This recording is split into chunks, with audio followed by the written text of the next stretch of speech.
Assalamualaikum warahmatullahi wabarakatuh. Alhamdulillah allazi hadana lihaza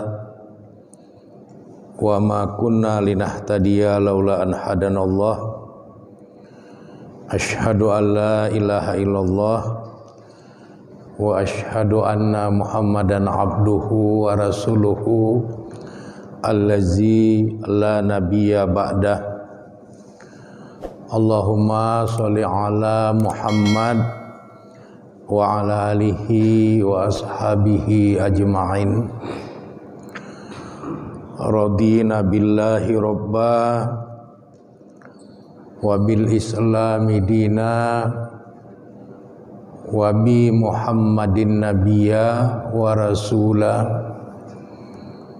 Amma ba, yang saya hormati dan saya muliakan bapak-bapak dan ibu-ibu, keluarga besar Forum P70 yang dirahmati oleh Allah Subhanahu wa taala. Puji dan syukur kita sampaikan kehadirat Allah Subhanahu wa taala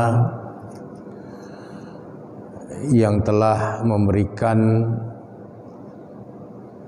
nikmat hidayah, nikmat iman, nikmat Islam, nikmat kesehatan dan kesempatan kepada kita semua, sehingga alhamdulillah pada malam hari ini kita kembali dapat hadir di tempat yang mulia ini. Mudah-mudahan ini semua menjadi amal ibadah yang makbulah, yang diterima di sisi Allah Subhanahu wa taala, yang dapat menyelamatkan kita baik dalam kehidupan di dunia ini maupun dalam kehidupan di alam akhirat kelak. Selanjutnya salawat beriring salam tidak henti-hentinya kita mohonkan kepada Allah Subhanahu wa taala agar tercurahkan kepada Rasulnya Nabi Muhammad sallallahu alaihi wasallam beserta keluarga, para sahabat dan semua pengikut beliau yang setia hingga tegaknya hari berbangkit kelak.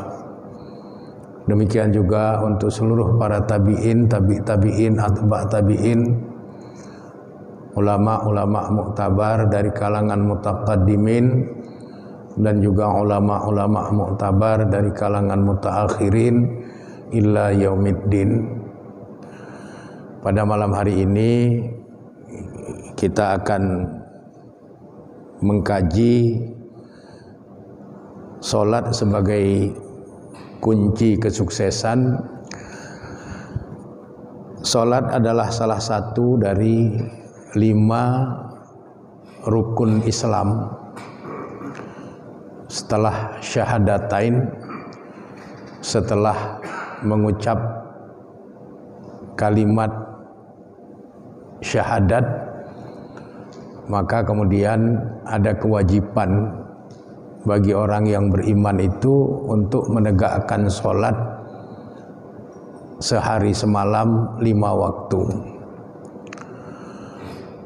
Sholat di dalam ajaran Islam tidak berhenti hanya sebagai sebuah kewajiban, melainkan Allah menyimpan banyak rahasia di dalam ibadah sholat yang ditegakkan oleh orang-orang yang beriman.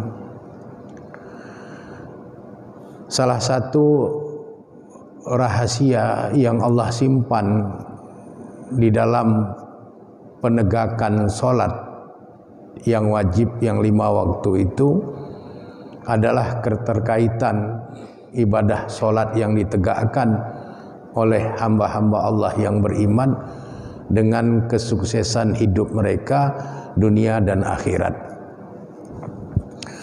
Hal ini dijelaskan oleh para ulama melalui hadis-hadis Rasulullah Sallallahu Alaihi Wasallam. Yang pertama, di dalam kitab Musnad Imam Ahmad bin Hambal dan di dalam kitab Mu'jamul Kubra lil Baihaqi, kita akan menemukan hadis yang bersumber dari sahabat Abu Hurairah, di mana di dalam hadis ini Abu Hurairah mengatakan beliau telah mendengar dari Rasulullah Sallallahu Alaihi Wasallam bahwa Rasul bersabda, as-sholatu nurun, salat itu adalah cahaya. Maka kemudian banyak para sahabat mencari tahu kepada Abu Hurairah apa yang Rasul maksud as-sholatu nurun, salat itu adalah cahaya. Maka Abu Hurairah memberikan ulasan atau uraian yang dimaksud oleh Nabi as-sholatu nurun, salat itu adalah cahaya. Salat itu bisa mengantarkan orang-orang yang beriman yang menegakkan salat itu kepada kegemilangan hidup dunia dan akhirat. Itulah maksud as-sholatu nurun. Salat itu adalah cahaya. Kemudian seorang ulama besar dari mazhab Hambali, yaitu Imam Ibnu Rajab Al-Hambali, di dalam kitabnya Jam'ul Ulum wal Hikam juz 2 halaman 645, beliau memberikan penjelasan tentang hadis as-sholatu nurun, salat itu adalah cahaya. Imam Ibnu Rajab mengatakan, fahiyya, maka dia salat itu adalah cahaya, lil mu'minin, bagi orang-orang yang beriman, fid dunya, dalam kehidupan dunia, nurun fi qulubihim wa basairihim, salat yang ditegakkan oleh orang-orang yang beriman itu nurun fi qulubihim, menjadi cahaya di dalam hati mereka, wa basairihim, dan menjadi cahaya dalam mata batin mereka, wa yusyriku biha qulubuhum, salat yang ditegakkan itu menjadi cahaya dalam batin mereka, wa tastaniru basairuhum, dan menjadi sinar dalam mata batin mereka. Jadi Imam Ibnu Rajab Al-Hambali, salah seorang ulama besar dari mazhab Hambali, memberikan penjelasan tentang hadis as-sholatu nurun, salat itu adalah cahaya. Maksudnya sejak orang yang beriman hidup di alam dunia ini dengan salat yang mereka tegakkan, batin mereka akan bercahaya, mata batin mereka itu akan mengeluarkan sinar, sehingga salat itu bisa membawa kepada kegemilangan hidup mereka, baik dunia maupun akhirat. Salat itu bisa mengantarkan orang-orang yang beriman kepada kejayaan dan kesuksesan hidup mereka, baik di dunia maupun di akhirat. Oleh karenanya Imam Al-Baihaqi meriwayatkan hadis dari sahabat Jabir bin Abdullah, di mana Nabi bersabda, ra'sul amril Islam wa umuduhu as-shalah, pokok dari segala urusan dalam hidup ini itu adalah Islam. Ini artinya orang-orang yang beriman harus betul menjaga keislaman mereka. Jangan sampai Islam itu terlepas dari dirinya. Wala tamutunna illa wa antum muslimun. Jangan kamu sekalian meninggal dunia kecuali dalam keadaan Islam. Karena Islam itu adalah ra'sul amri, pokok dari segala urusan bagi orang yang beriman. Wa umuduhu sholah, dan tiang dari Islam itu adalah sholat. Jadi keislaman seorang hamba Allah akan menjadi rapuh dikala sholat tidak ditegakkan oleh dirinya. Jadi untuk menjaga Islam kita itu terus hidup di dalam diri kita, maka salah satu yang harus kita perhatikan adalah menegakkan sholat yang 5 waktu. Karena sholat yang 5 waktu yang kita tegakkan itu adalah tiang dari Islam sebagai agama yang kita anut.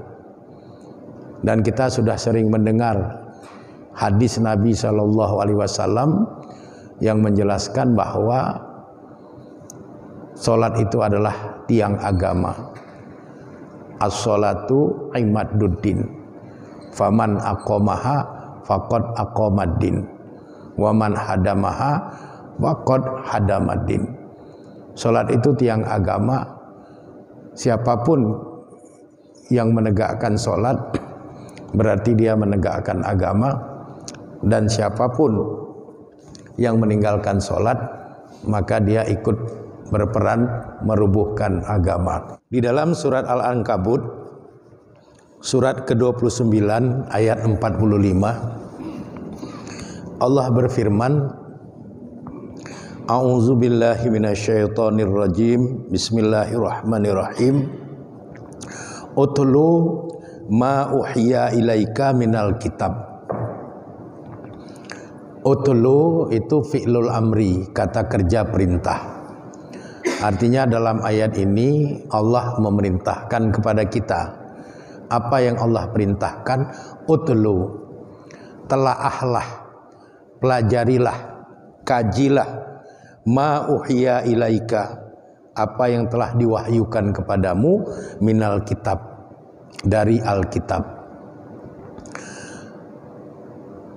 Salah satu kunci kesuksesan orang-orang yang beriman dalam hidup mereka, menurut Imam Abul Fida Ismail bin Katsir dalam menafsirkan ayat ini, ada pada seberapa kuat umat Islam yang beriman itu terus mengkaji, mempelajari, mentelaah Al-Quran sebagai kitab suci yang ada pada diri mereka. Semakin kuat mereka mengkaji Quran, maka semakin cepat mereka akan diantarkan pada puncak kesuksesan dan kejayaan peradaban mereka. Karena di dalam Al-Quran itu banyak sekali hal-hal yang semakin kita kaji, semakin kita mendapatkan hal-hal yang baru. Jadi Quran di samping merupakan petunjuk, Al-Quran itu juga menyimpan banyak sekali ilmu yang bisa mengantarkan kita pada puncak kejayaan peradaban kita. Maka Allah menyuruh kita, telaahlah Al-Quran itu, pelajarilah Al-Quran itu. Jangan jauh-jauh dari Quran, karena semua ilmu itu terangkum di dalam Al-Quran. Sehingga tidak ada isi Al-Quran itu yang kalau kita kaji tidak mendatangkan ilmu kepada kita. Kemudian yang kedua, wa aqimis sholah, tegakkanlah sholat. Jadi kalau sudah mengkaji Quran, sudah mentelaah Quran, hal kedua yang harus diperhatikan adalah menegakkan sholat. Kalau sholat sudah ditegakkan, maka kegemilangan itu akan terpancar luas pada diri umat Islam dan peradaban mereka, sehingga umat Islam itu akan menjadi umat yang menarik untuk didatangi oleh umat-umat yang lain. Mereka akan menjadi umat yang terbaik, dan itu pernah dialami oleh umat Islam beberapa abad yang telah silam. Kita lihat kejayaan Islam di Cordova, kita lihat kejayaan Islam di Baghdad, kita lihat kejayaan Islam di Moghul, India, kita lihat kejayaan Islam Syafawi di tanah Persia, dan seterusnya. Itu semua tercapai berkat keuletan mereka dalam mentelaah Al-Quran, sehingga banyak lahir ilmu-ilmu baru di era itu atas dasar informasi yang diberikan oleh Al-Quran. Dan cahaya mereka menjadi begitu kuat dikarenakan solat-solat yang mereka tegakkan dengan sungguh-sungguh dan maksimal. Ada satu kelebihan yang kadang tidak kita sadari, bahwa dengan solat yang kita tegakkan itu, segala hal yang berkaitan dengan hal-hal keji dan mungkar itu akan tercegah. Inna sholata tanha anil fahsya'i wal munkar. Sesungguhnya solat itu bisa mencegah perbuatan keji dan mungkar. Ini artinya kemungkaran, hal-hal yang keji sering terjadi, ada kaitannya dengan masih banyaknya orang-orang yang beriman itu belum menegakkan sholat sebagaimana mestinya. Perbuatan keji dan perbuatan mungkar itu tidak akan pernah selesai kalau orang-orang yang beriman itu masih banyak yang tidak menegakkan sholat. Tapi pada saat orang-orang yang beriman itu semuanya menegakkan sholat dengan tertib, maka perbuatan keji dan perbuatan mungkar itu akan hilang dengan sendirinya tanpa harus dihilangkan. Itu yang dimaksud oleh Allah dengan kalimat inna sholata tanha anil fahsya'i wal munkar. Sesungguhnya sholat itu mencegah perbuatan keji dan perbuatan mungkar.